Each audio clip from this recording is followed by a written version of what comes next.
할렐루야. 아멘. 우리 저기 함께 인사해 봅시다. 샬롬, 반갑습니다. 샬롬. 옆 사람하고 인사해 보고 앞뒤 사람하고도 한번 인사해 봅시다. 샬롬. 네. 엊그제만 해도 날씨가 참 추웠던 것 같은데 벌써 저는 반팔을 입고 있네요. 날씨가 많이 좋아졌습니다. 우리 그러면서도 이렇게 날씨가 좋아지면 생각나는 게 있죠. 부활주일이요. 부활주일이 이렇게 바로 한 주 앞으로 다가왔습니다. 그러면서 우리가 오늘 종려주일로 맞이하고 다음 주간에 이제 고난주간으로 이제 섬기게 되는데 우리가 그 가운데에서 예수님을 생각해봤으면 좋겠습니다. 왕으로 오신 예수님, 나의 구주로 오신 그 예수님을 생각하면서 오늘 이 시간 찬양하면서 나아가겠습니다.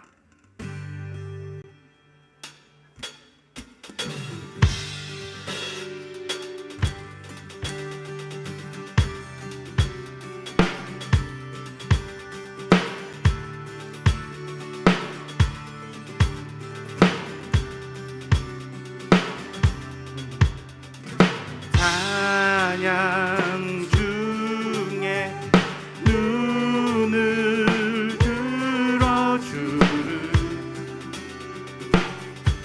주를 보내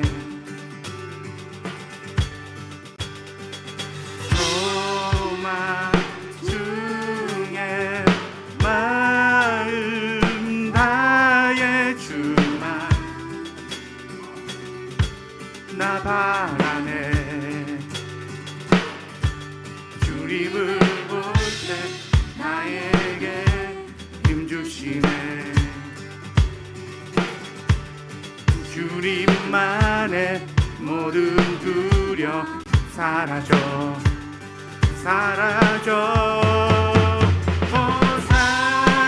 호산나 호산나 구원의 주 하나님 찬양 받으실 주님 호산나 호산나 내 안에 힘하셔서 주님의 뜻 이루소서. 주께 드린 마음 한 기도 들으소서. 주의 나라 상한 영혼들을 새롭게 해. 주님을 볼 때 나에게 힘 주시네.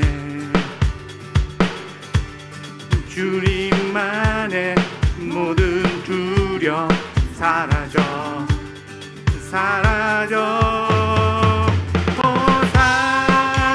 호산나 호산나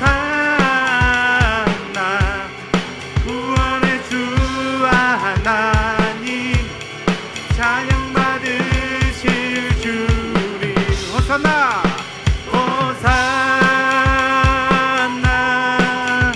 호산나 내 안에 힘하셔서 주님의 뜻 이루소서.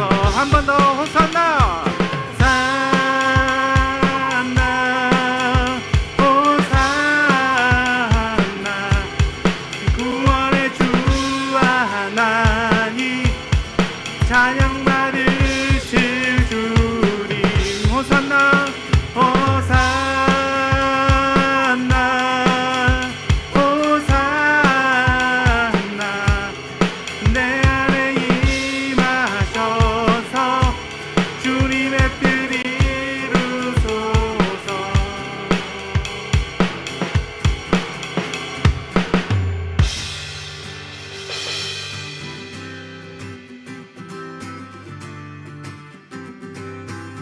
우리를 사랑하사 우리를 사랑하사 그의 피로 우리를 죄에서 해방하시고 아버지 하나님을 위하여 우리를 나라와 제사장으로 삼으신 주. 다시 한번 우리를 사랑하사 그의 피로 우리를 죄에서 해방하시고 아버지 하나님을 위하여 우리를 나라와 제사장으로 삼으신 주. 이 영광과 능력이 세세토록 있기를 원하노라. 영광과 능력이 세세토록 있기를 원하노라. 영광과 능력이 세세토록 있기를 원하노라. 오시어다 주가 구름 타고 오시리라. 우리를 사랑하사 그의 피로 우리를 죄에서 해방하시고 아버지 하나님을 위하여 우리를 나라와 제사장으로 삼으신 주. 영광과 능력이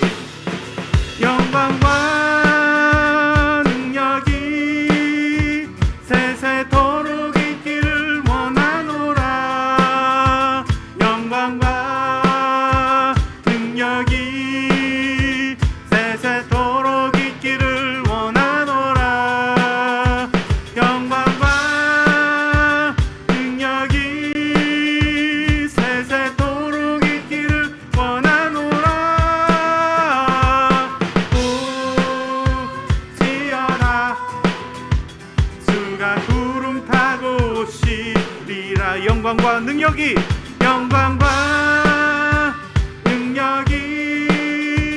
세세토록 있기를 원하노라. 영광과 능력이 세세토록 있기를 원하노라. 영광과 능력이 세세토록 있기를 원하노라. 오시어다 주가 구름 타고 오시리라. 주가 구름 타고 오시. 한 번 더. 주가 구름 타고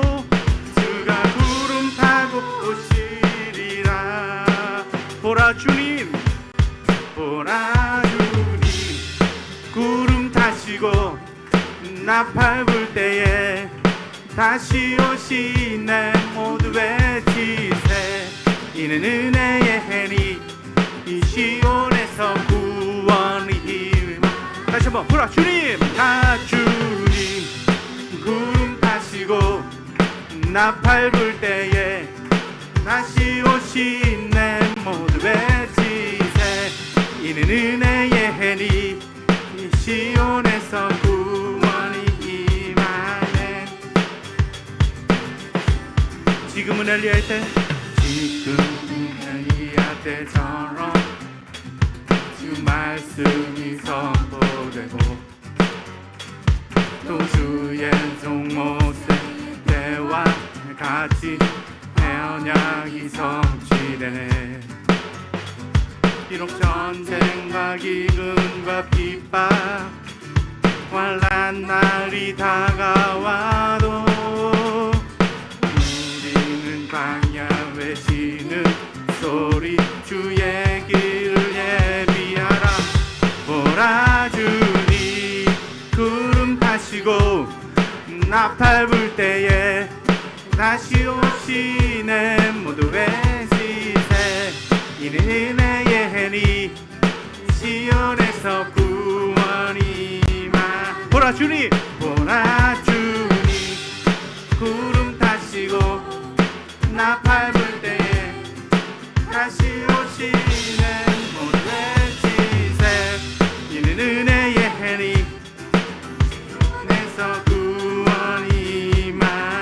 몰아주님 구름 타시고 나팔 불 때에 다시 오시는 모두 배치세 이는 은혜의 해니 시온에서 구원이 임한 시온에서 구원이 임한 시온에서 구원이 임하네.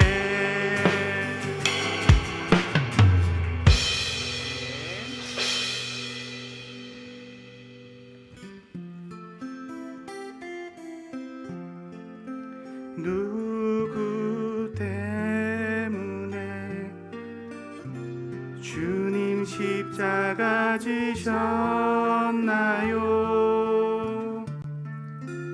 무엇 때문에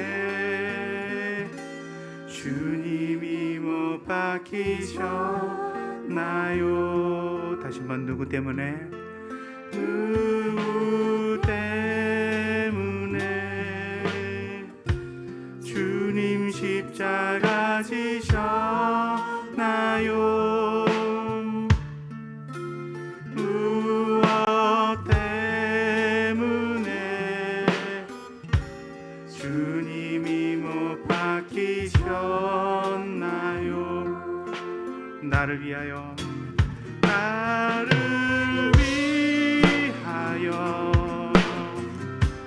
주님 십자가를 지시고 나의 자랑이 되시기 위해 못 박혀 죽으셨으니 십자가를 지신 주님을 사랑합니다. 못 박혀 죽으신 주님을 사랑합니다. 다시 한번 해볼까요? 누구 때문에? 누구 때문에 주님 십자가 지셨나요? 무엇 때문에 주님이 못 박히셨나요? 누구 때문에? 누구 때문에 주님 십자가 지셨나요?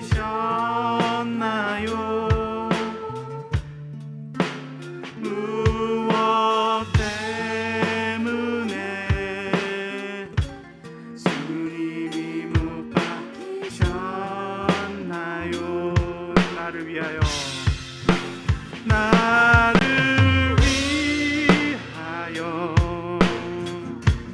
주님 십자가를 지시고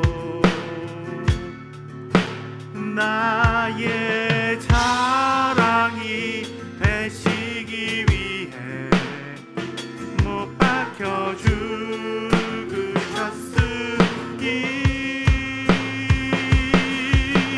십자가를 지신 주님을 사랑합니다. 못 박혀 죽으신 주님을 사랑합니다. 나를 위하여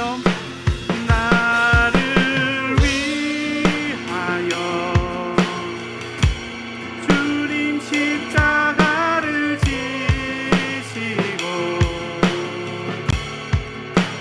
나의 자랑이 되시기 위해 못 박혀 죽으셨으니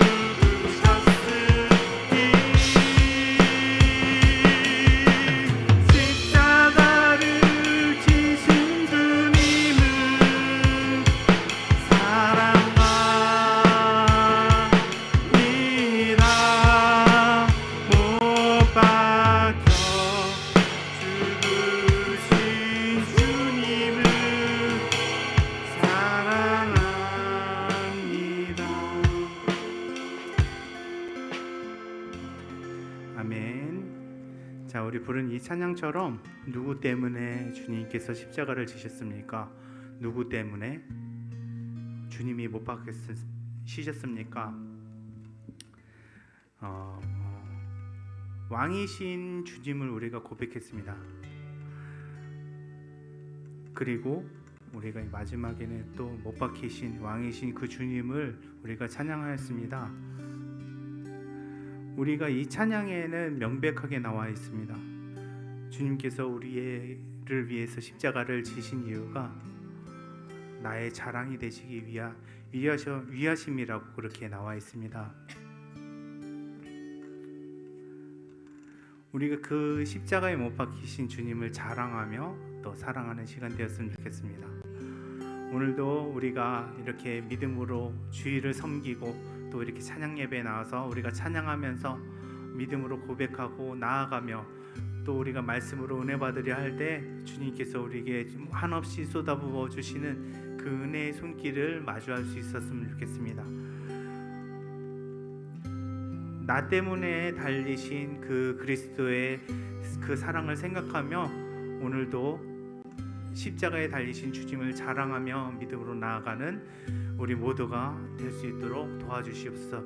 우리 다 같이 주여 한번 부르시고 기도하는 시간 갖도록 하겠습니다. 주님, 우리 마음 아버지 하나님 주님께서 주시고 우리에게 베풀어 주신 하나님의 은혜를 아버지 하나님 오늘도 믿음으로 나아가면서 살아갈 수 있도록 주님 도와주시옵소서. 하나님 이 시간 왕이신 그 주님을 아버지 하나님 내가 믿고 아버지 하나님 섬기며 믿음으로 나아가오니 정말 주님께서 오늘 이 시간 주님께서 함께해 주시옵소서. 나의 자랑이 되시며 나의 사랑이 되시는 그 주님을 높이며 나아갈 수 있는 주님이 될 수 있도록 도와주시옵소서. 하나님 우리가 주님주의를 맞아 아버지 하나님 주님께 호산나 부르며 주님 나갑니다. 하나님 우리 왕이 되신 그 주님을 아버지 하나님 우리가 아버지 하나님 영접하오니 아버지 하나님 주님께서 이 시간을 주님께서 우리 예배를 받아주시고 아버지 하나님 주님을 찬양하게 하시고 우리를 풍성하게 하시고 우리 하나님의 내 가운데 하나님 그 나라에 임하게 하기 위해서 주님께서 대신 십자가에 달리신 하나님 그 사랑과 그 은혜를 하나님의 말로 다 표현할 수 없지만 이 시간 하나님 앞에 고백하게 하시고 우리의 찬양을 하나님 담아 하나님 앞에 기도하게 하시니 감사합니다. 우리를 하나님 회복시켜 주시고 하나님의 능력 주의 능력으로 주의 십자가의 능력으로 하나님을 성령 충만하게 하여 주시옵소서. 하나님 그리스도의 십자가의 증인이 되어 살아갈 수 있는 그런 믿음의 결단이 있게 하여 주옵소서. 주 예수님을 자랑하며 나 외에 못 박힌 주님을 이름을 자랑하고 하나님 십자가를 자랑할 수 있는 믿음의 종들이 될 수 있도록 하나님이 함께하여 주시기를 원합니다. 하나님이 한 시간 우리의 믿음이 있는 십자가의 사랑을 하나님 깊이 기억할 수 있는 심령 되게 하여 주옵시고 오늘 예배 가운데 하나님 아버지 주님의 뜻을 발견하게 하시고 밀려가신 하나님의 뜻을 깨달아 하나님 주님 뜻대로 순종하며 나가는 그런 믿음이 될 수 있도록 하나님 역사에 주옵소서. 하나님 아버지 우리가 주님을 따른다고 할 때에 우리에게 주어진 십자가를 지고 나가게 하시고 나는 믿고 예수로 살게 하시고 우리 안에 예수의 의가 살게 하시고 주님만 우리의 심령 가운데 살아나는 역사가 일어나게 하여 주시옵시고 내가 내 안에 하나님 아버지 온전히 살아 죽어지게 하시고 그리스도가 내 안에 살아 우리의 남은 삶이 주 예수 그리스도의 하나님 아버지 주의 십자가를 주님의 십자가를 바라보며 주를 위하여 삶을 살아갈 수 있는 우리 모두가 될 수 있도록 하나님 은혜를 베풀어 주옵소서. 이 시간에도 하나님 우리에게 중요한 말씀을 통해 주님을 만나는 시간이 되게 해 주옵소서. 예수님의 이름으로 기도하옵나이다. 하나님 말씀 보시겠습니다. 여호수아서 14장 여호수아 제14장 1절로 5절 말씀을 함께 찾아서 교독해서 보겠습니다. 여호수아 제14장 1절로 5절 말씀 되겠습니다.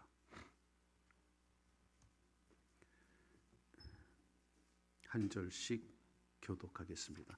이것은 이스라엘 자손이 가나안 땅에서 받은 기업 곧 제사장 엘르아살과 눈의 아들 여호수아와 이스라엘 자손 지파의 족장들이 분배한 것이니라.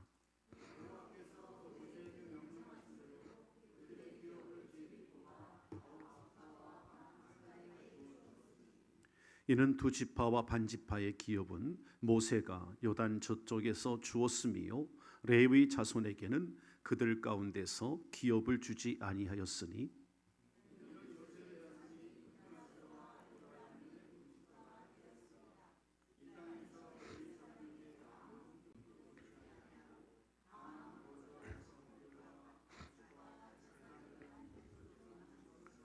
다 같이 이스라엘 자손이 여호와께서 모세에게 명령하신 것과 같이 행하여 그 땅을 나누었더라. 아멘. 5절까지 말씀을 보았습니다. 오늘 이 시간에는 이 본문 말씀 속에서 우리가 주님의 뜻을 찾기를 원하고 주님의 뜻을 바라보라 하는 그런 주제로 이 말씀을 함께 상고하려고 합니다. 이스라엘 백성이 이제 요단을 건너서 가나안 땅에 들어온 이스라엘 백성들이 7년, 거의 약 7년 동안, 긴 세월 동안 가나안의 7 부족과 처절한 영적 전투를 하게 됩니다. 그래서 그 전쟁이 이제 잘 진행이 되었고, 그러나 아직도 정복되지 않은 그런 땅들이 있었습니다. 나이 많은 여호수아가 늙어서 성경에 나오는 말씀 가운데 보면 매우 곤란한 그런 입장이 되지요. 그러나 그런 곤란한 지경에 있지만 나이 늙었다고 하는 성경 표현대로 그러한 여호수아의 그 입장만을 고수한 게 아니라 하나님께서 자기를 향한 뜻을 깨닫고 여호수아는 계속해서 가나안 땅을 정복해 나가는 사명을 감당해 나가지요. 하나님께서 나머지 땅도 정복하게 하겠다고 하는 그 약속을 믿고 하나님이 너를 도와주겠다, 도와주신다고 하는 그 말씀을 붙들고 용기를 가지고 주님의 그 격려하심 가운데 여호수아는 마지막 사명을 감당합니다. 오늘 본문 7장의 14장에 와서는 이제 그 가나안 땅을 분배를 하는 것을 시작하는 걸 볼 수가 있어요. 이미 요단강 동편 쪽에는 지난 시간에 말씀을 배운 바와 같이 루벤 지파, 또 갓 지파, 그 다음에 므낫세 반쪽 그 반지파, 그들에게 분할된 땅이 요단 동쪽은 그렇게 차지하게 되었습니다. 나머지 이제 9개 반지파가 9지파하고 또 다른 므낫세 반쪽 지파지요. 그래서 이 9개 반지파가 분배할 지역의 경계를 정하고 나누어 주는 일이 여호수아가 마지막 사명이었던 거예요. 그래서 요단강을 건너서 요단 서편에 가나안 복지를 이제 나머지 이 12지파에게 분배하는 그런 장면들을 앞으로 보게 될 겁니다. 요단 서편의 강 건너에 그 땅을 분배하는 과정의 서론이 이제 14장 이 본문 말씀이에요. 그런데 1절부터 5절까지 짤막한 말씀이지만 이 가나안 땅을 분배하는 과정에서 우리가 깨달아야 할 중요한 몇 가지가 있습니다. 그 첫째가 뭐냐면 하나님의 주권을 인정하자는 거예요. 아니, 하나님께서 우리에게 향하신 하나님의 뜻은 하나님의 주권, 하나님 우리의 주인 되시고 하나님께서 우리의 모든 권리에 주장하시는 분이 된다 하는 것을 인정하라는 거예요. 자, 1절과 2절을 다시 한번 보겠습니다. 여호수아 1장 14장 1절 2절 다 같이 시작. 이것은 이스라엘 자손이 가나안 땅에서 받은 기업 곧 제사장 엘르아살과 눈이 아들 여호수아와 이스라엘 자손 지파의 족장들이 분배한 것이니라. 여호와께서 모세에게 명령하신 대로 그들의 기업을 제비 뽑아 9지파와 반지파에게 주었으니. 지금 여호수아는 제사장 엘르아살과 함께 이스라엘 각 지파의 우두머리죠, 지파장이 되겠죠. 그 우두머리들을 불러 모은 후에 각 지파가 받을 기업의 경계를 나눕니다. 그리고 제비를 뽑게 했다, 이렇게 나와요. 따라할까요? 모세에게 명령하신 대로. 자, 누가 명령했어요? 하나님께서 모세에게 명령한 거죠. 여호와께서 모세에게 명령하신 대로 제비를 뽑아서 땅을 분배하는 이 역할을 착수를 했다, 이렇게 나오잖아요. 자, 그러면 지금 이 말씀 속에 보면 그 결과대로 땅을 소유하도록 9개 반지파에게 나누어 줍니다. 거기 과정에서 제비를 뽑았다는 거예요. 이게 아주 중요한 의미입니다. 제비를 뽑는 것은 누구의 명령이에요? 하나님의 명령이에요. 하나님께서 모세에게 명령하신 대로 제비를 뽑았다는 거예요. 그러니까 바로 하나님의 주권에 대해서 순종을 하겠다고 하는 의미가, 모세에게 하나님께서 명령하신 대로 제비를 뽑았다, 여호수아가. 이 의미가, 그런 의미가 있는 거예요. 잠언 16장 33절을 보시겠습니다. 앞에 보시고, 잠언 16장 33절이에요. 다 같이 시작. 제비는 사람이 뽑으나 모든 일을 작정하기는 여호와께 있느니라. 할렐루야. 자, 제비 뽑기에 대한 말씀이 성경에 나와 있는 거죠. 여호수아에도 있고 지금 잠언에도 이 말씀이 기록되어 있습니다. 제비는 사람이 뽑지만 모든 일을 작정하기는 여호와께 있다. 분명히 하나님의 뜻이 아니면 아닌 거예요. 구약 성경에 지극히 성경적인 것이 제비 뽑기예요. 어느 해인가 우리 교단 총회장을 선임하는 데 있어서 제비 뽑기를 하자 증경 원로 총회장 되시는 목사님들이 그런 안건을 제시한 적이 있었어요. 지금처럼 그렇게 치열하게 투표하고 선거운동을 할 게 아니라 그냥 출마한 사람들이 제비 뽑기에서 총회장이 뽑히고 이하 임원들을 그렇게 하면 어떻겠는가, 치열하게 선거로 다툼하지 말고, 의미가 있죠, 사실은 성경적으로. 근데 그렇게 하려고 했는데, 송재성 목사님이 그렇게 하려고 했는데 안 되더라고요. 그게 사람들의 이권 다툼이 있다 보니까 안 돼요. 사실은 성경적인 거예요, 제비 뽑기 하는 게. 여러분, 제비를 뽑는 것은 그 일을 정하시고 행하시는 하나님을 철저히 신뢰해야만 가능한 거예요. 이게 하나님 믿지 못하면 어떻게 하겠습니까? 하나님의 주권을 인정하는 신앙이, 그 사상이 제비 뽑기를 하는 그 안에, 그 행동 안에 그 의미가 들어있다라는 거지요. 하나님이 온 우주를 창조하시고 역사하시고 지금도 하나님은 이 우주를 진행하시고 있고 이 세상을 통치하시는 줄로 믿습니다. 그분이 하나님이세요. 창세기 1장 1절은 태초에 하나님이 천지를 창조하시니라 말씀이 시작합니다. 그렇게 그 말씀을 믿는다는 것은 하나님의 창조의 주권을 믿는다는 거죠. 이것이 역사의 시작이고 인류의 시작이다 하는 걸 믿는다는 사상이 창세기 1장 1절에 담겨 있는 거예요. 역사는 하나님으로부터 시작되었고 지금도 하나님께서 친히 이 인류의 역사를 진행하고 계신 줄로 믿습니다. 그러므로 하나님은 만유의 주가 되신다는 거예요. 그걸 인정하는 것이 하나님의 주권을 인정하라는 거거든요. 그 하나님께서 갈대아 우르에서, 아브라함의 아버지 데라가 살던 곳은 갈대아 우르입니다. 거기는 우상의 메카였어요.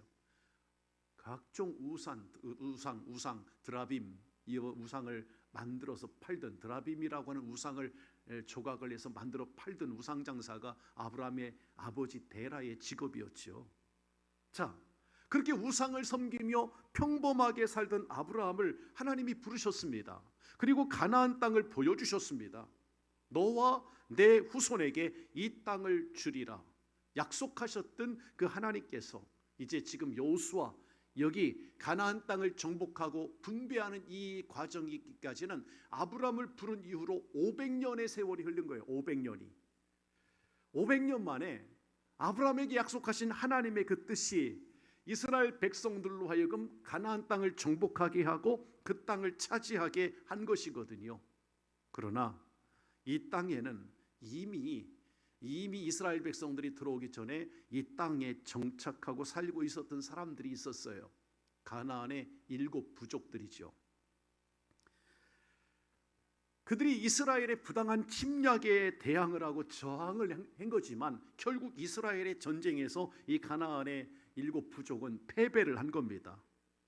근데 그 속에는 하나님께서 친히 이스라엘 백성을 인도하시고 이스라엘을 이 가나안의 7 족속들이 당해낼 수 없게끔, 결국에는 이스라엘이 승리하게끔 하나님이 그 자리를 내어주신 줄로 믿습니다. 역사는 그렇게 조명을 해야 되는 거예요. 이 말씀을. 다시 말하면 가나안의 7 부족이 그 땅의 주인이 아니라는 것입니다. 이 땅의 주인은, 가나안 땅은 이스라엘 백성이 정말 천신만고 끝에 정말 고생 많이 했잖아요. 그동안 정복 전쟁을 하느라고. 그렇게 해서 이 가나안을 차지를 하게 되는데, 그 기쁨을 얻은 이스라엘 백성들의 땅도 아닙니다. 이 가나안 땅은 하나님의 것이에요. 원래 사실상 이스라엘은 지금껏 애굽에서 노예 생활을 했었고, 애굽에서 노예 생활을 할 때도 이스라엘 백성들은 자기들의 땅 한 평도 없었습니다. 애굽에서 포로 생활을 할 때. 그러나 지금 애굽에서 해방이 되고 출애굽을 하고 광야를 지나서 지금 들어와 있는 이 가나안 땅은 하나님께서 이스라엘 백성들에게 주신 것입니다. 그러므로 여호수아에게, 또 제사장 엘르아살에게, 지금 나오는 이 인물들이 각 지파의 우두머리들에게 이 가나안 땅에 대해서 그들 스스로 자신들의 지경을, 그 길을 결정할 권한이 하나도 없었던 거예요. 그러니까 오직 하나님이 지시하는 방법에 따라 해야 돼요. 땅을 분배하는 것도. 그런 의미에서 볼 때 여호와께서 모세에게 명령하신 대로 제비를 뽑아서 이 땅을 분배하라고 합니다. 자, 성경 말씀을 볼까요? 14장 2절을 한번 성경책을 보시고 읽어보시겠어요? 2절과 5절을 볼 텐데요. 우선 2절 다 같이 시작. 여호와께서 모세에게 명령하신 대로 그들의 기업을 제비 뽑아 9지파와 반지파에게 주었으니, 같이 합시다. 여호와께서 명령하신 대로. 자, 5절 또 보세요. 내려가 성경을 보시죠. 5절 시작. 이스라엘 자손이 여호와께서 모세에게 명령하신 것과 같이 행하여 그 땅을 나누었더라. 같이 합시다. 여호와께서 명령하신 것과 같이. 똑같습니다. 지금 읽은 2절과 5절에 보면 여호와께서 명령하신 대로, 5절은 여호와께서 명령하신 것과 같이 그렇게 행했다, 그렇게 했다, 이렇게 2절과 5절은 말씀이 그렇게 기록되어 있잖아요. 결국은 여호와께서 모세에게 명령하신 대로라는 이 말씀은 이미 하나님께서 모세에게 주신 말씀이에요. 가나안 땅을 정복하고 나서 분배하는 원칙을 정해준 거예요. 원칙. 그 원칙은 뭐냐면 여호와께서 명령하신 대로 하는 거예요. 그게 원칙이었어요. 참고적으로 민수기를 볼 텐데, 민수기 26장 52절로 56절을 보실까요? 자, 앞에 보시고 이제 볼까요? 민수기 26장 52절 56절 보면 여기에 그 원칙이 이미 민수기에서 기록하고 있어요. 같이 보겠습니다. 시작. 이스라엘 여호와께서 모세에게 말씀하여 이르시되 이 명수대로 땅을 나눠 주어 기업을 삼게 하라. 수가 많은 자에게는 기업을 많이 줄 것이요 수가 적은 자에게는 기업을 적게 줄 것이니 그들이 계수된 수대로 각기 기업을 주되 오직 그 땅을 제비 뽑아 나누어 그들의 조상 지파의 이름을 따라 얻게 할지니라. 그 다소를 막론하고 그들의 기업을 제비 뽑아 나눌지니라. 보십시오. 이미 모세에게 일찍이 말씀하셨어요. 그 말씀이 민수기에 기록되고 있잖아요. 제비 뽑아서, 그 다소를 막론하고 제비 뽑아서 분배해서 나누어 가져라 하는 말씀을 하셨던 거예요. 그래서 이 말씀대로 이 여호수아 14장 2절 5절에 보니까 여호수아는 자기 스승이었던 모세가 하나님께 받은 말씀대로 그대로 제비 뽑기를 하게 됐다는 거예요. 바로 이것이 여호수아를 통해 우리가 찾아볼 수 있는 첫 번째 이 말씀의 메시지입니다. 여호와의 주권을 인정했다는 거예요. 여러분, 오늘날 이 땅에는 빈곤과 많은 부익부, 빈익빈, 이게 지금 이 땅에 공존하고 있잖아요. 여러분, 지금 지구촌에는 5초에 3명, 5초에 3명이 죽는다고 하네요. 5초에 3명, 1분에 34명이 죽는답니다. 1분에 33명. 여기까지는 그냥 그럴 것 같다 생각되는데 놀라지 마십시오. 하루에 5만 명이 죽습니다. 빈곤에 의해서. 여러분 이게 상상이 되십니까? 5만 명이 하루에 죽는다고. 빈곤, 기아에 허덕여서. 그런데 물론 태어나는 숫자도 또 많이 있겠죠. 단지 먹을 것이 없어 죽는 사람이 5초에 3병, 1분에 34명, 하루에 5만 명이 죽는다니. 우리나라에서도 생계 보호를 못 받는 빈곤층이 430만 명입니다. 통계가 많지요, 상당히. 지금 우리가 복지 사각지대에 있는 분들이 있다라는 거예요. 여러분, 미국이라는 나라가 1990년대 이후로 미국은 장기적인 경제 호황을 누렸었습니다. 90년대 그 이유를 생각해 보세요. 근데 지금 이 전쟁통에는 미국 사회도 부익부 빈익빈이 현저한 차이가 있습니다. 그 현상이 심화되고 있습니다. 통계를 접할 수가 있어. 그런 내용들을 볼 때 우리가 좀 심각하게 생각해야 되는 부분들이죠. 역사상 가장 많이 팔린 경제학 책이 있는데요, 그게 지금부터 129년 전에 나왔던 책입니다. 헨리 조지라고 하는 사람 쓴 책인데 유명한 책이에요. 진보와 빈곤이라는 그런 책입니다. 그 책이 처음 발매됐을 때 290만 부가 200만 부 이상이 팔려 나갔다고 해요. 세계 여러 나라의 언어로 번역된 그 책인데 거기에서 부익부, 빈익빈 이와 같은 것들을 해결할 수 있는 방법이 뭔가 이 헨리 조지라는 사람이 그런 이야기를 나누는데 오늘날 그 공산주의의 시초가 되는 그러한 내용들을 담고 있어요. 약간 우리 사회의 잘못된 제도 때문도 빈곤이 올 수도 있겠지만 또는 어떤 대자연의 재앙이나 또는 척박한 조건 때문에 사람들이 빈곤하고 어렵게 살기도 하겠죠. 왜 그런데 엄청난 물질적인 풍요와 빈곤의 차이가 클까? 재앙, 환경재앙, 또 사람들의 정치적 제도, 사회제도에 문제가 있겠지만 그거보다 더 큰 게 뭐냐면 이 헨리 조지라는 사람이 얘기하는 것은 분배의 정의를 사람들이 잘못 이해하고 있다. 제도, 분배의 정의를 잘못 이해하고 있다. 그런 얘기를 했어요. 그래서 토지를 많이 소유한 사람들에게는 세금을 많이 부과하고 사회에 나중에는 100% 다 환원시켜야 된다. 막 이런 얘기를 해요. 경제 분배의 정의에 대해서 다 그냥 이렇게 공유하게끔, 쉽게 얘기해서 공산주의의 태동이 이런 논리에서 나온 것이다 해도 과언이 아닙니다. 근데 그러한 공산주의의 태동은 이미 실패하고 말았죠. 이 땅에 사람들이 경제 분배의 원리를 어떻게 이론을 적용하든 간에 완벽할 수는 없어요. 저는 어떤 학자의 논리를 얘기하고 싶은 게 아니라 성경으로 돌아가고 싶습니다. 하나님께서 이스라엘 백성들에게 선포하신 하나님 말씀 속에 보면 특별한 제도가 있어요. 그게 뭐냐면 따라합시다. 안식일, 안식년, 희년. 다시 안식일, 안식년, 희년. 이게 하나님이 특별하게 선포하신 제도입니다. 이스라엘 구약 성경에 보면 안식일이 뭐예요? 오늘이 안식일이에요. 주일이. 엿새 동안 열심히 일하고 일회째 되는 날은 쉬면서 하나님을 예배하고 하나님을 경배하는 그런 날이에요. 그러니까 지금 이 시간에 밭에 가 있는 사람들은 옳지 못한 거지.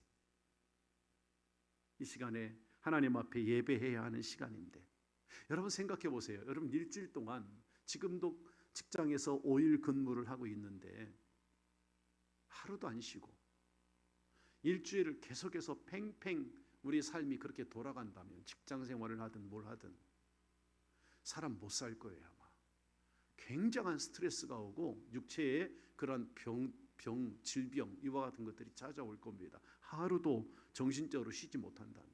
안식일은 하나님께서 우리에게 하나님을 경배하도록 우리 마음의 안식을 할 수 있도록 주신 제도라는 거지요. 안식년은 뭐냐면 6년 동안 열심히 일하고 제 7년째 되는 해를 말하는데 안식년이 되는 해에는 농사하는 일을 그치고 땅을 쉬게 했습니다.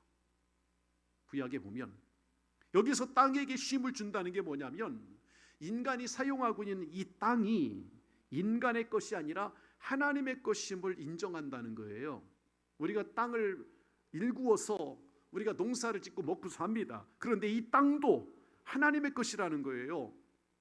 안식년을 주어서 땅을 쉬게 했다라는 것은 하나님의 것을 우리 인간이 잠시 사용하고 있는 것임을 확실하게 느끼라고, 그 의미를 알라고 하나님이 안식년의 제도를 주고 땅을 쉬게 했던 것을 여러분 기억하십시오. 그 안식년이 되면 노동을 그치고 하나님과의 교제를 더욱더 두텁게 하는 그런 해가 안식년이었어요. 목사님들이 7년째 심부할 때는 안식년을 주잖아요. 교회에서 안식년, 한 교회에서 심부를 할 때 한 7년째 되는 때가 되면 한 달이고 두 달이고 이렇게 목사님들을 해외에 성지순례를 보낸다든가 아니면 그러한 유럽 교회를 탐방하고 오라고 한다든가 뭐 이러한 공부할 수 있는 시간을 주잖아. 안식년 제도에 의한 거지요. 7째 되는 해가 안식년이에요. 자, 그 다음에 이 7번째 안식년이 이제 7번 반복이 되면 7, 7이 49, 그 다음이 이제 50년째 되는 날을 희년이라고 하는 거예요. 매 50년, 100년, 150년, 200년 이렇게 50년 단위로 그 해는 희년입니다. 희년. 그 50년을 말하는 거예요. 그 희년은 자유를 선포하는 절기입니다. 희년이 되면 모든 자기들의 기업과 또 가족에게서 떠난 어떤 이유가 다 어떤 이유가 있든지 간에 처음으로 다 자리를 회복할 수 있도록 다 돌아오게 합니다. 자신이 가지고 있던 모든 소유를 처음으로 다 되돌립니다. 모든 이스라엘 사람들이, 종들도 해방시켜줘요. 50년째가 되면. 그래서 그동안 어떤 진 빚이 있어도 50년째가 되면 그 지은 빚도 탕감시켜주고, 그래서 이스라엘 백성들이 그 희년이 되면 희년을 알리는 나팔 소리를 크게 나팔을 불고 나팔 소리로 외칩니다. 자유의 소리예요. 그게 구원의 소리, 기쁨의 소리, 해방되는, 노예들에게는 해방되는 자유와 기쁨의 소리가 되겠죠. 희년의 나팔이 불어 들려오는 그 시간에. 그러므로 성도 여러분, 안식일 또는 안식년 또는 희년, 이것을 선포하는 공통적인 목적이 있었습니다. 그게 뭐냐면 이 세상 사람들이 누리고 있는 그러한 모든 것들이 하나님의 것임을 기억하게 하기 위해서 안식일을 주고 안식년을 주고 희년을 지키라는 거예요. 여러분, 1회째 되는 안식일은 누구의 날이에요? 주님의 날이잖아요. 여러분, 우리가 매일매일 살아가지만 일주일에 주일, 월, 화, 수, 목, 금, 토, 주일, 이 중에서 모든 날이 다 하나님의 것인데 그 날을 기억하라고 주일을 정한 거예요. 안식년, 희년, 모든 게 마찬가지예요. 우리가 살아가는, 우리가 누리고 있는 모든 삶이 하나님의 것으로부터 온 거기 때문에 그걸 인정하고 살라는가, 한마디로 말하면 하나님의 주권을 인정하고 살라고 하는 의미인 것입니다. 성도 여러분, 이 세상 그 누구도 이 땅에 있는 것을 자신의 것으로 가져갈 수 없습니다. 세상 떠날 때, 우리가 세상 마치는 날, 우린 모두가 다 빈손으로 돌아가야 합니다. 엊그제 한 권사님이 신방을 가다가 차에서 저한테 말씀을 한, 목사님, 이번에 원로 목사님 이렇게 장례를 치르고 이제 마지막 하관 매장을 할 때 사람은 흙에서 흙으로 돌아가는 것이군요 하는 걸 확실하게 느꼈습니다 하시는 분이 우리 교회 가장 연세가 많으신 권사님이라고 말씀을 드릴게요. 권사님이 그렇게 말씀을 하시더라고. 어리석은 인간들은 이 세상에 내가 가지고 있는 땅이 다 내 것인 줄 착각을 하며 살고 있습니다. 성경에 보세요. 한 부자가 있었습니다. 매우 넓은 농토를 갖고 있었어요. 그 안에 많은 종들을 부려가지고 농사를 잘 지어가지고 소출을 많이 거두었더랬어요. 자신의 창고가 부족하니까 창고를 늘렸습니다. 자랑스럽게 말을 합니다. 내가 소출을 많이 얻어서 농사를 잘 지어가지고 수확이 많아. 그래서 쌓아둘 곳이 없으니 어떻게 할까 하면서 자기 곡간을 헐고 더 크게 짓고 그 곡식을 이제 큰 창고에다 다 들여놓고 쌓아두고 내 영혼아 평안하자. 여러 해 동안 쓸 물건을 쌓아두었으니 평안하자. 편안히 먹고 누워서 편안히 먹고 놀자. 바로 그 순간 하나님이 찾아오십니다. 이 어리석은 사람아, 오늘 밤에 내게서 도로 찾을 것이니 네가 장만해 놓은 것들이 네 것이 되겠느냐. 여러분, 제가 쉽게 설명을 드려서 각색에서 말씀을 드렸지만 어리석은 부자의 비유 아닙니까? 그 말씀이. 여러분, 지금 우리나라는 지금 사유재산 제도가 인정이 되는 나라입니다. 합법적으로. 그런데 우리가 지금 이런 말을 하고 지금 성경적인 이 희년 얘기라고 안식년을 얘기하면 우리나라처럼 사유재산이 합법화되어 있는 우리나라 같은 경우에 이 성경적인 얘기를 하면 사람들이 우습게 여길 수도 있어요. 안 믿는 사람들은 이해할 수 없는 부분이거든요. 내가 가지고 있는 땅, 내 소유의 부동산, 여러분 등기부 등본상에 올라있는 여러분의 이름은 여러분이 이 세상에 살 동안만입니다. 이 세상을 떠나면 여러분의 소유로 되어 있는 이름의 모든 등기부 등본은 여러분의 이름이 삭제됩니다. 세상을 떠나는 순간 집과 땅과 부동산은 나와는 아무런 상관이 없는 것임을 깨달아야 돼요. 이거에 대한 욕심을 버리지 못하면 이 땅은 계속해서 기아와 빈곤과 어려운 허덕이는 사람들, 그런 생명들은 점점 늘어날 수밖에 없을 것입니다. 우리는 많은 자선 사업가들을 보잖아요. 나눔과 기부에 눈을 뜨고 있는 그런 사람들을 보잖아요.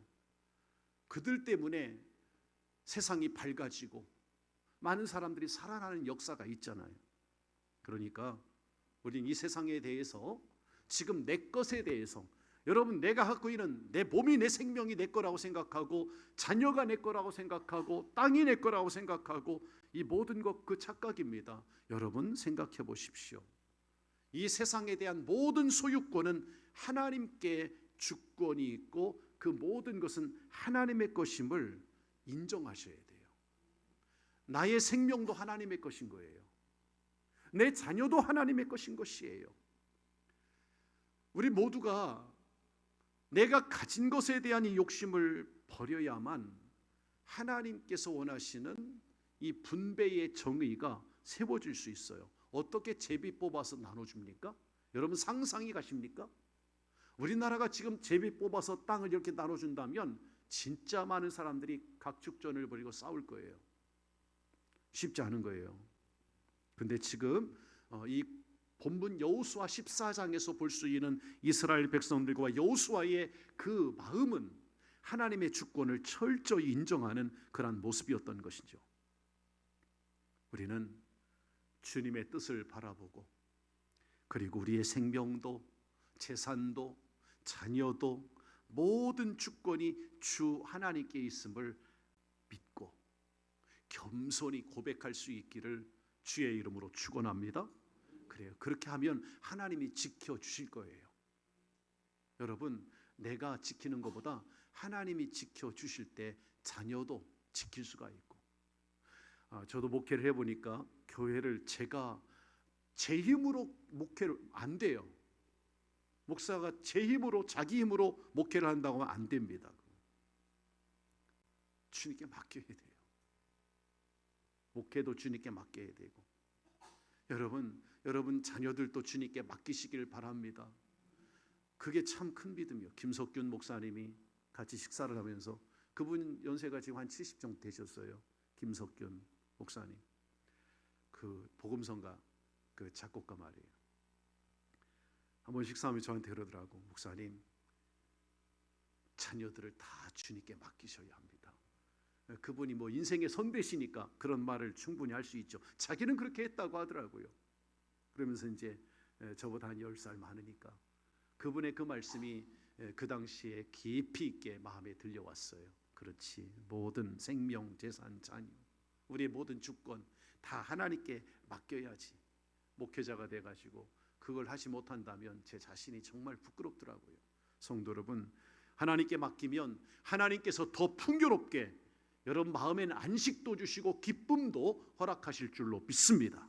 자, 두 번째 4절 말씀을 보실까요? 여호수아 14장 4절 다 같이 읽겠습니다. 시작. 이는 요셉의 자손이 므낫세와 에브라임의 두 지파가 되었습니다.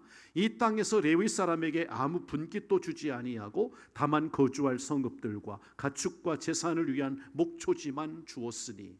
자, 여러분, 이 두 번째 이 단락에서 이 본문 4절에서 우리가 찾아야 될 것은 부모의 믿음은 자녀들에게 축복이 된다는 거예요. 여기 부모는 요셉을 가리키고 자녀는 므낫세와 에브라임을 가리킵니다. 잘 들어보세요. 자, 여러분 저를 보시죠. 이스라엘의 지파는 몇 개 지파지요? 12지파예요. 야곱의 아들은 몇 명이죠?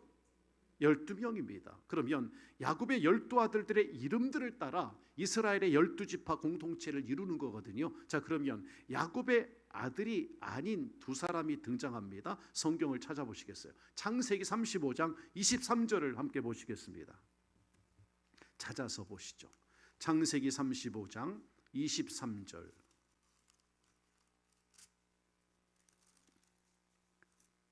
창세기 35장 23절 같이 읽겠습니다. 시작. 레아의 아들들은 야곱의 장자 루벤과 그 다음 시므온과 레위와 유다와 이사갈과 스불론이요, 라헬의 아들들은 요셉과 베냐민이며, 라헬의 여종 빌하의 아들들은 단과 납달리요, 레아의 여종 실바의 아들들은 갓과 아셀이니 이들은 야곱의 아들들이요 밧단 아람에서 그에게 낳은 자니라. 아멘. 자, 우리가 지금 야곱의 12아들의 이름을 찾아본 거예요.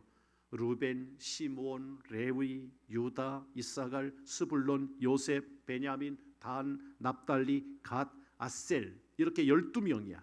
자, 그런데 오늘 이제 성경 여호수아 14장의 말씀에서 보면 야곱의 아들이 아닌 두 사람의 이름이 지금 4절에 나와 있는 거예요. 이 4절에 누구라고요?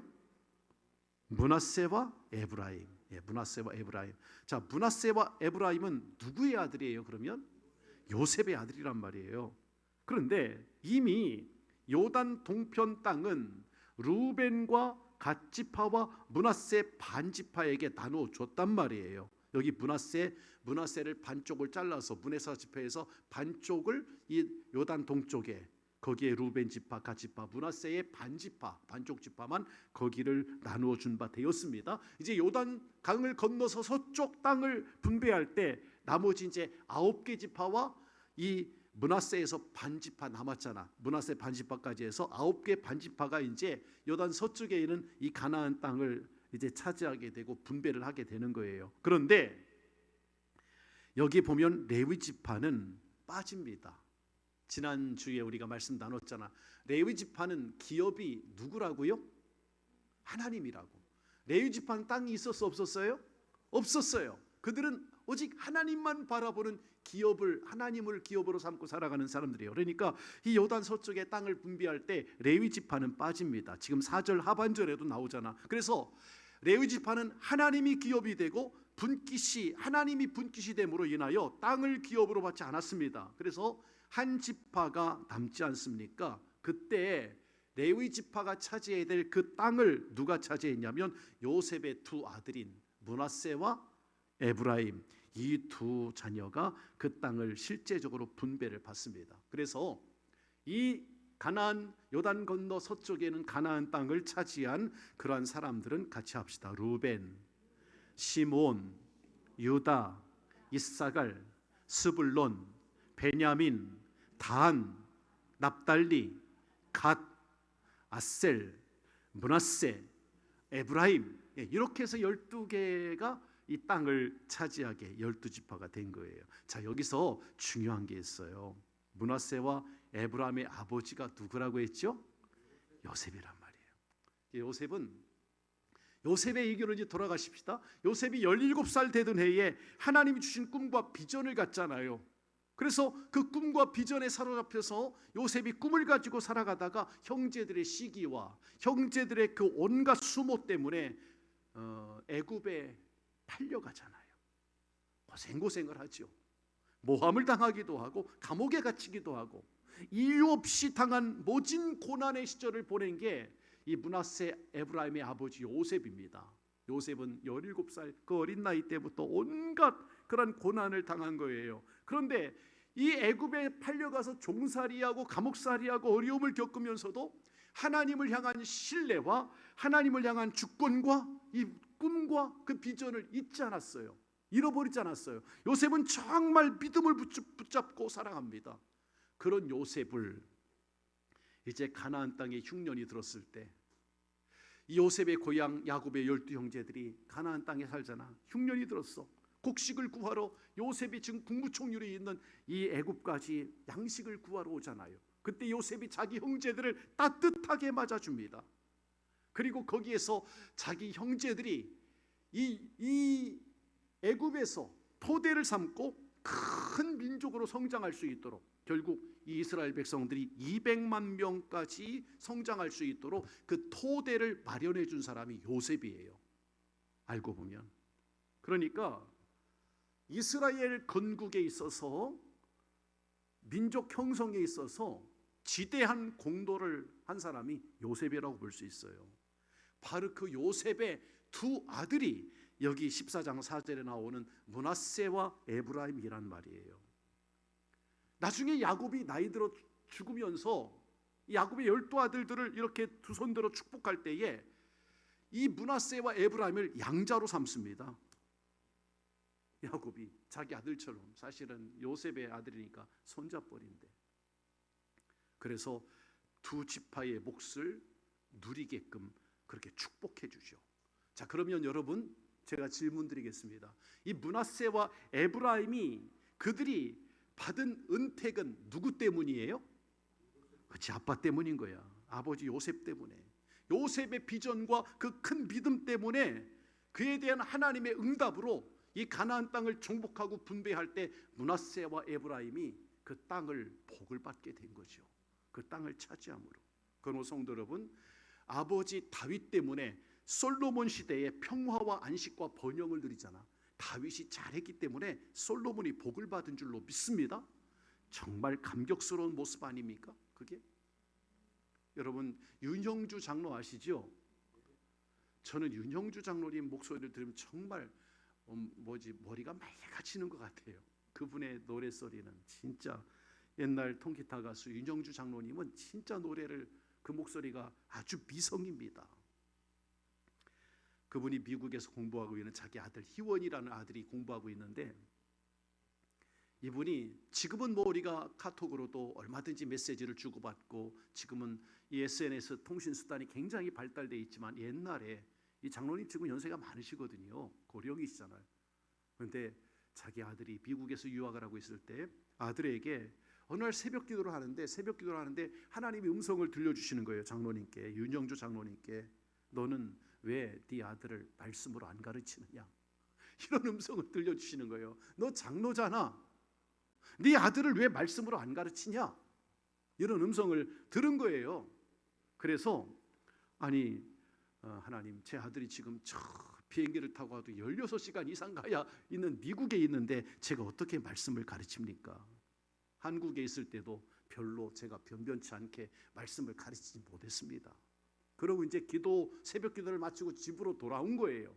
집에 오자마자 제일 먼저 눈에 띈 게 뭐냐면 팩시밀리, 팩스가, 자기 집에는 팩스가 눈에 띈 거예요. 그래서 자기 아들이 미국에서 일어나는 시간에 맞춰 가지고 이 팩스로, 그 당시 이제 말씀 큐티를 팩스로 말씀을 보낸 거예요. 매일 그렇게. 그래서 팩스 큐티를 하기 시작했다. 그래가지고 아들에게 쓴 편지가, 팩스로 편지를 쓴 거예요. 그 편지 가운데 그런 내용이 있습니다. 아들 희원아, 미국의 역사가 그랬듯이 나는 내게 세 가지를 원한다. 첫째는 개척자의 정신을 항상 잊지 말아라. 두 번째는 미국의 조상들이 그랬듯이 그들이 영국의 청교도들 아니냐, 그들이 믿음 갖고 청교도 정신을 가지고 영국에서 떠나온 것처럼 너 미국에서 생활하는 동안 청교도 정신을, 믿음의 정신을 잊지 말아라. 그리고 세 번째는 뭐냐면 우리 가문이 그러하듯이 조국 대한민국의 선각자가 됐으면 좋겠다. 윤형주 장로의 부친은 그런 독립운동을 하신 분들인 것 같아요. 그러니까 우리 민족의 지도자가 되는 길을 희원이 너가 걷기를 바란다. 이렇게 이제 편지를 팩스로 보낸 거예요. 여러분 멋있지 않습니까? 아버지가 윤 장로님이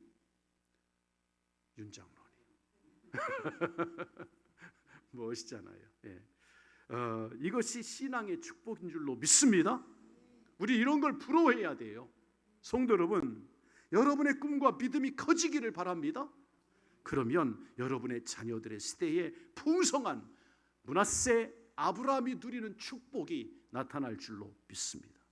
마지막으로 우리는 이 세상, 이 땅에 있는 것보다 큰 것을 바라볼 수 있는 믿음을 가져야 돼요. 가나안 땅을 분배하는 과정 속에서 레위 지파는 그 이름이 제외가 됐지만, 하나님께서 레위 지파의 기업이 되어 주시고 그의 분깃이 되어 줬다라고 하잖아요. 자, 마지막으로 성경을 볼게요. 민수기 18장 20절을 보시겠어요? 앞에 보시고 읽을까요? 시작. 여호와께서 또 아론에게 이르시되 너는 이스라엘 자손의 땅에 기업도 없겠고 그들 중에 아무 분깃도 없을 것이나 내가 이스라엘 자손 중에 내 분깃이요 내 기업이니라. 할렐루야. 지금 이 레위인들에게는 생계를 위한 아무런 분깃도 없었지만 하나님 자신이 너의 분깃이 되어주마. 하나님 자신이 너의 유업이 되어주마. 하나님 이렇게 약속해 주신 거예요. 그러므로 성도 여러분, 우리가 이 세상에서 누리고 있는 많은 물질적인 축복들보다도 여호와 하나님이 그분이 가장 크고 놀라운 우리 성도들의 기업인 줄로 믿으시길 바랍니다. 여호와 하나님 그분 자체를 더욱 소중히 여기는 우리 성도님들이 됐으면 좋겠어요. 이런 말씀을 볼 때 하나님의 자녀된 우리들은 정말 그리스도인으로서 올바른 자세가 뭐냐면 바로 이거예요. 레위 지파의 기업처럼 하나님, 같이 할까? 하나님 한 분만으로 만족합니다. 정말 이런 기업 정신을 가지면 하나님이 축복하실 줄로 믿습니다. 지난 3월 13일에 우리 올로 목사님께서 하늘나라에 가셨습니다. 저는 이렇게 생각해 보면 목사님의 삶이 마치 순한 양처럼 한 평생을 주님께 바치셨습니다. 선한 싸움을 잘 싸우시고 달려갈 길을 잘 마치셨고 끝까지 믿음을 지키셨던 하나님의 귀한 종이셨죠. 주님께서 올로 목사님을 당신의 나라의 귀한 자리로 영접해 주신 줄로 믿습니다. 무엇 때문에 평생을 그렇게 헌신하고 바쳤습니까? 자기 젊음을? 지금은 이제 저는 아들 세대니까 올로 목사님에 비하면 지금은 먹을 것도 넉넉하고 저는 차도 좋은 차가 있잖아요. 성도님들의 준 좋은 차도 있고 또 저는 환경도 원로 목사님보다 훨씬 좋아요. 예전에 비하면. 근데 옛날 목사님들이나 선배들이나 우리 원로 목사님 때는 그저 자신의 몸을 불살랐죠. 매일 작업복을 입고 풀을 깎고 이렇게 일을 하시고 동네 사람들이 원로 목사님 지나가다가도 원로 목사님 알았다고 그래요. 매일 풀 깎고 이렇게 청소하고 계시는 분. 그렇게 왜 목회하실 때 참 그렇게 환경이 어려웠을까? 그때는 그랬겠죠. 많이 어려웠겠죠. 30년 전, 40년 전에는. 근데 그 일이 억지로 시켜서 할 수 있는 일이냐고요. 그렇게 헌신하고 하는 일들이. 저는 생각을 해봤습니다. 이 말씀을 준비하면서. 원로 목사님 땅 한 평도 없으셔요. 제가 알기로는. 자기 이름으로 있는 땅 한 평도 없으셔요. 평생을 주님께 드렸던 삶이었다. 이런 생각을 해봅니다. 오늘 성도님들, 우리에게는 세상에서 누릴 수 없는 아주 크고 놀라운 하나님의 세계가 있음을 바라볼 수 있기를 바랍니다. 우리 성도님들, 세상의 것들은 다 없어질 거예요. 다 없어질 거예요. 아까도 얘기했지만 등기부 등본에 있는 여러분의 이름도 다 없어집니다. 그런데 세상의 것이 없을수록 더욱 빛나는 하나님의 세계가 우리에게 열릴 줄로 믿습니다. 세상의 돈 몇 푼에, 세상의 땅 몇 평에 얄팍한 나의 지위와 명예와 생명을 걸지 않았으면 좋겠어요. 우리 성도님들이 이런 것들은 끊을 수 있어야 되고, 정말 이 땅보다 더 큰 것을 바라볼 수 있는, 그것이 주님의 뜻을 바라보는 성도의 모습인 거예요. 오늘 이 말씀 속에 여러분 가는 그 길이 주님의 뜻을 바라보며 하늘나라를 바라보며 주님의 나라를 바라보는 그 시선이 멈추지 않는 그러한 우리 성도님들 되시기를 예수님의 이름으로 축원합니다. 하나님 감사합니다. 주님의 뜻을 바라보라고 하는 말씀으로 오늘 귀한 메시지를 나누었습니다. 우리 성도님들이 이 말씀 속에 여호수아가 가졌던 그 눈, 하나님 우리에게도 허락하여 주시옵소서. 주님 바라옵건대 우리가 하나님 편에 서서 하나님의 주권을 인정하고 하나님의 계획대로 하나님의 방법대로 살아가게 하시고 여호와께서 명령하신 대로 말씀대로 순종하며 살아갈 수 있는 저희들 되게 해 주옵소서. 예수님의 이름으로 기도하옵나이다. 아멘.